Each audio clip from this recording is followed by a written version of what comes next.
Okay, we're recording. All right, so Anthony here for North Bay Games and Hobbies, and I've got 3 players with me tonight that I'll be teaching the game Blood Rage. And don't worry, guys, this isn't going to be just focusing on your faces, although maybe I'll do it. Who are you? I'm Joe. And who are you? And who are you? Quinn. Oh, I cut half your head off. There you go. Oh, now I can see 2 other people in this mirror right over here. It's Cole and Josh. I didn't get your waiver. But anyways, what I'm going to do is just take you guys through 1 round of play and show you what the game Blood Rage is all about. So we just finished setting everything up, and all we have to do is determine the first player and get started. So I'm going to kind of describe a few key concepts to you guys before we jump into things. Quinn, have you played before? Yeah, eh? No, you've never played before. Has anyone at this table played? I watched a playthrough. Okay, well this is perfect then. So this here is the round tracker. So the game takes place over 3 rounds denoted into ages. During a round, we're going to deal out cards to every player to form a hand, and then it has a draft mechanic where you'll look through, you'll pick one that you want to keep, and not that kind of draft. You'll pick one that you want to keep, and then everyone will pass their hand. And we'll keep doing that until you have a hand of 6 cards, and the rest will get just discarded back into here.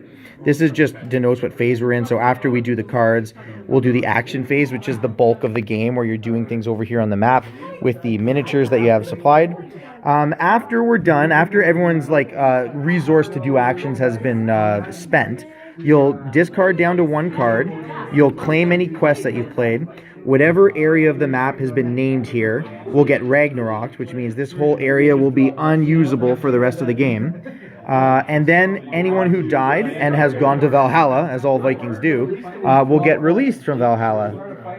And that's basically the entirety of a round. So I'm going to get you guys to look quickly at your player mats, and this describes literally everything you can do in the game. So this red track up here is Rage. That's how you pay to do anything. And these black spaces at the bottom of your map, those are the different actions that you can do on your turn, and it tells you the rage cost to do it. So for example, to invade, which is the very first one, you have to pay a cost equal to a unit's strength to bring them from your pool of miniatures and onto somewhere on the board.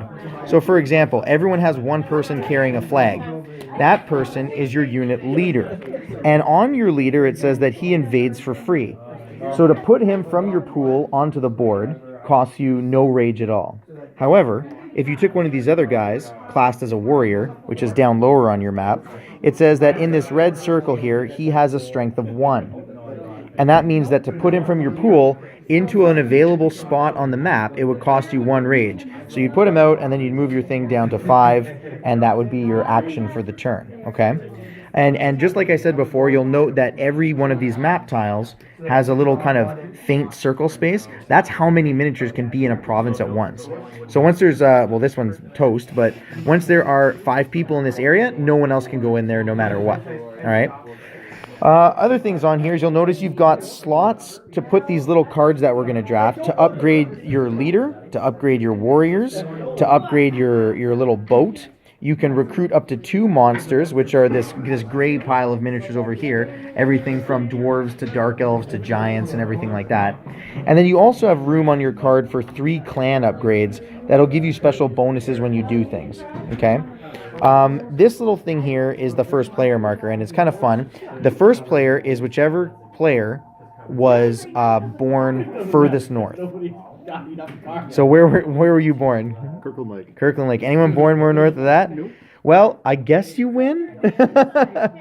Awesome. Okay, so that means you're going to be the first player. So what I'm going to get you to do is grab this deck of cards and deal out a hand to everybody. Which was how many? You're going to deal out, I believe, a hand of 10. You just making that up, or you'll use names?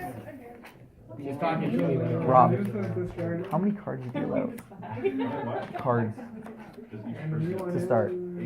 8. How about 8? Deal 8. And we'll wind up keeping only 6 though. So there's always going to be, you're going to end with 2 cards that you're ditching back into the pack. See, we're a tight-knit community here, and we learn the rules together.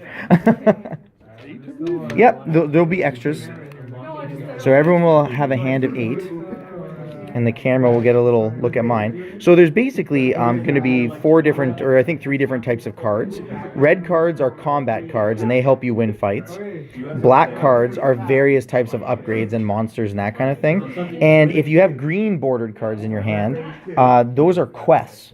So it costs no rage to put a quest down, and at the end of the round, if you've successfully completed the requirements of that quest, then you'll score whatever it says on the card, which is typically a bunch of glory, which glory is the scoreboard track around the board, and usually raising some of your clan stats, which are these 3 stats in the middle of your placemat. Now, the goal of the game is to be the player who scores the most glory by the end of the 3rd age. And there's all kinds of ways you get that, by winning battles, by completing quests, that type of thing. And the last thing I want to talk about real quick is these various stats here and what these tokens on the board are here.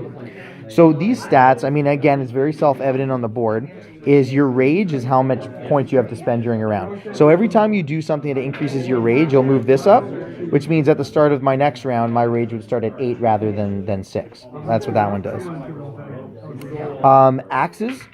Axes are how many points you score by winning a fight. So if you pillage a square, pillage means you're going to start a fight, and you win, you'll score a number of points equal to the little corner of your axis. That's glory. That'll go around the table. And then lastly, you've got your horns. And your horns tell you how many miniatures you're allowed to have deployed on the map at once. So everyone starts with 4. That means you can't put a 5th miniature on the map until you've upgraded your horns. Now you might be asking yourself, well, Anthony, how do we upgrade these fine stats that you just described to us? Well, we're going to flip over all of these tokens now. And all of them will have different rewards for successfully pillaging those provinces. So if I were to pillage here and win, I get to upgrade my horns by 1, and now I can put more miniatures on the map. And when I do that, I would flip it over. No one can pillage there again. The only other thing I'll note about the map is, see these little highlighted areas of water between the different things? Those are where you would deploy boats. And boats, anything that's deployed in what are called fords or fjords, if you want to get technical about it, they count as participating in both connected areas. So that's pretty much the long and short of it. Now, I know I'm just trying to run through all the rules as I'm seeing them. Do you guys have any questions about anything you see that maybe I haven't described? The ships battle like a warrior too, right? That's right. You'll notice that the ships are strength 2, so they're a little stronger than warriors. And your leader is strength 3, but he is still free to deploy. Right? So, like I said, basically what we're going to do is you're going to pick a card that you like in your hand, you're going to keep it, and then the whole rest of your hand is going to go to the next person. I feel like I don't have enough knowledge on what to... Yes, and you will most likely lose your first game. However, I'm the only person here who's played, so you could still definitely pull some shenanigans and get the win. Okay, then you should choose the worst card in your hand. Maybe I will do exactly that. So I'm going to take a look at what I've got here, which is extremely difficult to do with one hand. So maybe I'll see... Oh, I like that card. Okay, I'm going to take that card. Without even looking at all the rest of them. See, this is the handicap. So now you'll pass those. Wait. Uh-oh. Second thoughts? I just have like, no, okay, just wait.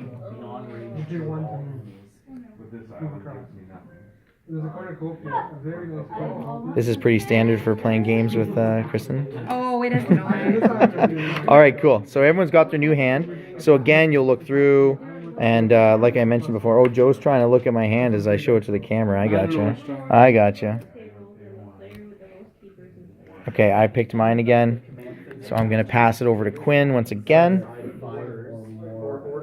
One thing I like about this game is that the miniatures are really nice, and I've been meaning to paint mine for a while, but other projects just seem to keep coming up. It's almost like you play other miniature games. I know, right? Maybe one other thing I'll note too, guys, is that this middle province of Yggdrasil, you'll notice that by pillaging here, you get to upgrade all 3 of your stats. However, there's one rule to it. You cannot invade Yggdrasil. You have to march into it. So placing from your pool to a spot on the board, that is invading. but you cannot just place into you. So you have to be in an already established province and move in with a march order, right? And there's no circle, so it's like The black.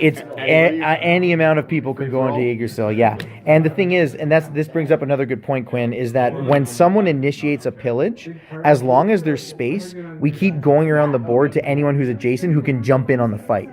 So if 2 spaces here were taken up by 2 different players, and 2 other players had people here, and these guys started a fight, both of these guys would have a chance to jump into this province and fight. But they have to be adjacent. Marching, on the other hand, you can go from any one province to any other one So are the province. cards the only way we can get on the board? Nope, that's just an invade action as shown on your placemat here. The black cards have a little circle, like 0, 1, 2, 3. What does that mean?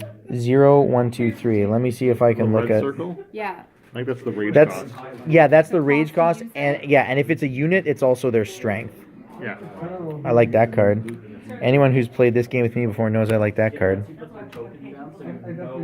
Now, one of the things that makes this game unique to a lot of area control maps, or games I should say, is that you don't have to win fights to win the game. You can be rewarded huge glory just for dying in battle, as all Vikings should. Why do I feel like I'm missing a deck here? Oh, is it just Kristen slowing the game down? Dude, chill, man. I'm slow, okay? You're playing exchange keepers? I don't know when Luke's going to act. So I'm going to take the rocket. I don't listen where your already these troopers keep them on, and then Vader can just turn around and wipe I have no idea what I'm doing. You do? Yeah. And then I'm going to play a new goal. However, I want to Get a close up on some of these miniatures. Looking good. I don't know what I'm doing. I'm just picking shit out of my elk eye.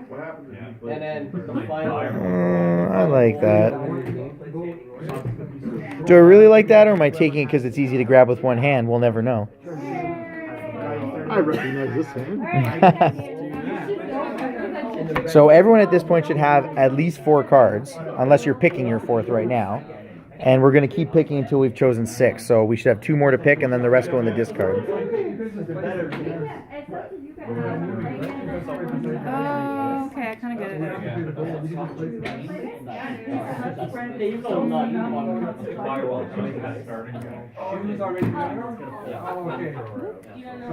And pass that over. So I have 5 cards now, so I get to pick 1 more.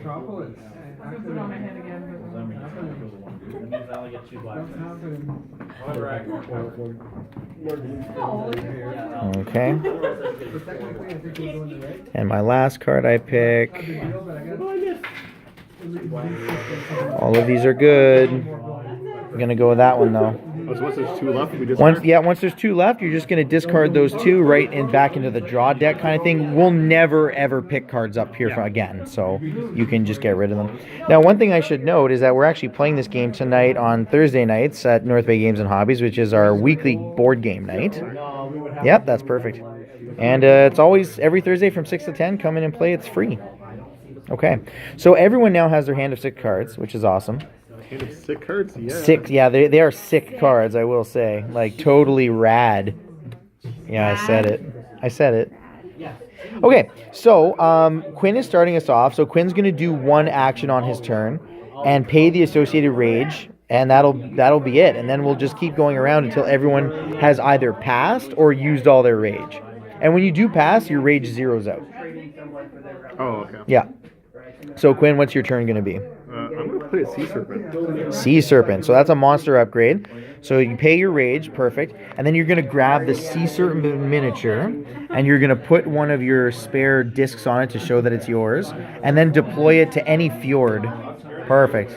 Well done. And that's your turn. So then we go to Kristen. Oh, also, I think when I watched the playthrough, like this guy's free, right? Your leader is free to deploy, yep. But you want to make sure you place him before your rage zeroes out. Yes, if you do zero out your rage, you can't even do free actions. So you better make sure to do all that before you zero out. Okay, I'm gonna do. So Joe's playing the Bear Clan, I'm gonna do and this. Kristen's playing the Serpent Clan, and I am playing the Raven Clan, and we've got the Wolf Clan over here. Frigga's Charm. Okay, so that's free. You'll notice that it's 0. Yeah. And you see how it says clan upgrade right Yeah. in the corner there? That means So I you're just going to put it place here? it. Yep, that's exactly right. You're going to place it there. It doesn't cost you anything. And then that's your action for the turn. And so we're going to go ahead and do Joe. Okay. Oh, that's This is my leader, right? That is your leader. Guy with the little Where'd standard. you place this guy? and Is he in the yours. water? So what determines Oh, where he's this supposed to guy be there. goes? You can put him Where I want? Like, anywhere. on the outside? Yeah, anywhere on the outside that has an empty space. Yeah, not in the water, and nowhere that's been Ragnaroked. Right. Okay. And then if I am looking at my cards for like future turns, okay, I think I get it. Okay, Okay. So if I put him here, that's perfect. I don't have And- to do anything because that was free. That's right. Leaders invade for free, so that'll be no rage cost to you, and then it's my turn. And I haven't been thinking at all about what I want to do, so I'll tell you what. I'm going to play this monster card. It's a Dwarf Chieftain. And it has a strength of 2, but it says that it actually costs no rage to upgrade or invade with this. And an interesting point is that just like what Quinn did, and just like what I'm about to do, is whenever you pay for an upgrade to a unit, whether it's recruiting something or just upgrading something that already exists, you automatically get to deploy one of those things. So if you pay an upgrade on your warrior, after you pay it, put a warrior out. That's just how it goes. So, Joe, if you want to pass me the little dwarf with an axe, he's this little small guy. Yeah, you're zoning in. Yeah, that seems to be the one right there. I'll Perfect. do the shortest one. And I'm just going to get you to, yeah, that's awesome. I put my little thing on it. And I am going to invade him right here. That's where I'm going to go. Okay, and then I have to pay anything for that, so then we're back to Quinn. And this is essentially the rhythm of the game, is you just take your action on your turn. And I'm going to keep going for the rest of the round because I think there's going to be a fight that happens, and I want to show how fights work. Okay, so you're invading with your leader. That was free. All right, and you purchased Fenrir, which is a really cool miniature. Awesome. Good stuff. So you go ahead. Now, the interesting part about Fenrir is that wherever he goes, Ragnarok follows. So you'll actually change what place gets destroyed at the end. Okay, so then to remind us, we're basically going to move this token here and say this is the place that's going to get nuked instead. Okay, so Joe, what's up? So What do I do with that now? That is a monster, so it goes right down here, where just like where I put my dwarf. Yeah, So you can only have 2 monsters. you can only have 2 monsters at any time, and you can replace them. You can replace upgrades whenever you want. I put this here, Ah, you also got a monster. Oh, this is an aggressive game. and then I take 2 there, You take 2. and then I grab this guy here. Yep. He goes on this, and then You invade him anywhere you want. even like if this. Yeah. Okay. Anywhere there's an open spot. Cool. Yeah. Yeah, it's on now. All right, I'm going to take a look at my cards again here. Okay, I'm going to play my second monster upgrade, which is a mountain giant. And that's going to cost me 3. 1, 2, 3. And then I get the one at the very end. That's the one. Thank you very much. If you want to just put him in there. And I don't like the way that troll's looking at me. So the giant, who is bigger than he is going to tell him to pick on someone his own size. All right, Quinn, what's up? Now pillage. You want to pillage? Yep, so there's no one to stop you from pillaging there. Yeah. So because there's no actual fight, you won't score any glory from winning a battle, but you will score the 5 glory points just for pillaging. Yeah. So you flip that face over, Oh, sorry. and then if someone wants to move Quinn's red token, oh, that's Joe's arm, up by 5, and that's 5 points, and that's your turn. And it is free to pillage, so it doesn't cost you anything. Nice. All right, you're up, Kristen.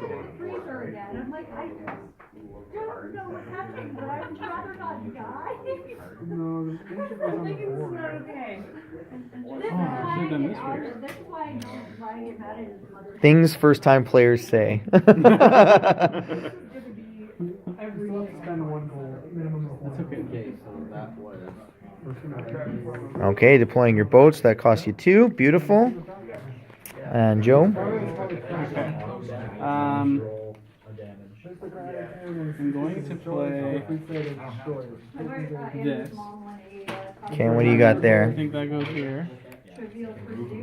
Frigus Sucker? And then this. That's a would good go one. There. Yep, perfect. And then that's all you would do. I am going to kind of be late to the party and invade with my leader for free, and I'm going to take up the last free spot over here. Now you're in my house, Joe. Apparently. This is my house now. Okay, so then it's Quinn's turn. Commit to a quest? Yep, you can put a quest face down, and that's your turn. Doesn't cost you anything. Kristen? Oh, wait a second. When that goes in the graveyard? You really want that space, eh? CMoN. Going for those Ragnarok points. You'll note that right here, it tells you how many points you get for every one of your miniatures that dies as a result of Ragnarok. So, Vikings, they love it. All right, Joe, we're already back to you. This game rolls pretty fast once everyone knows what they're doing. Okay, so can I pillage here? Are you pointing at, yeah, okay, back there, you absolutely can. So now the thing is, so this is what would happen, is you would say, I'm pillaging there, and then we go around the table clockwise. So I get first dibs, and I would say, you know what, I want a piece of that fight. So I'm going to take my leader, and I'm going to jump him into this space. You could have just done I could have picked anyone. Yeah. So like And if you're within one space? if you're within one space. So now, Quinn would have an opportunity, but he's got no one nearby. And then Kristen would, no one nearby. And now we come back to Joe. Now, if Joe wants, he can take the last space up by moving his troll over. Do you want to do that? Yeah, why not? Okay, so the troll goes in. Now, there's no more empty spaces there, with the exception of the water, which no one can just jump into. So now that all the spaces are filled, we're going to do a fight. So what you're going to do is, the way you win a fight is whoever has the most total strength at the end. So, for example, our leaders are both strength 3, so they tie. The troll, what's the strength on the troll? Yeah. It's 2. So right now, you're winning this fight by 2. However, each one of us is going to get to pick a card. Okay. Now, the winner will lose their card. It'll be discarded. The loser will get to keep their card in hand. Because now that means we have to discard down to one keeper, right? No. You only have one? So right now I'm only winning by Oh, 2. okay. We can have a Right now, you're winning by 2.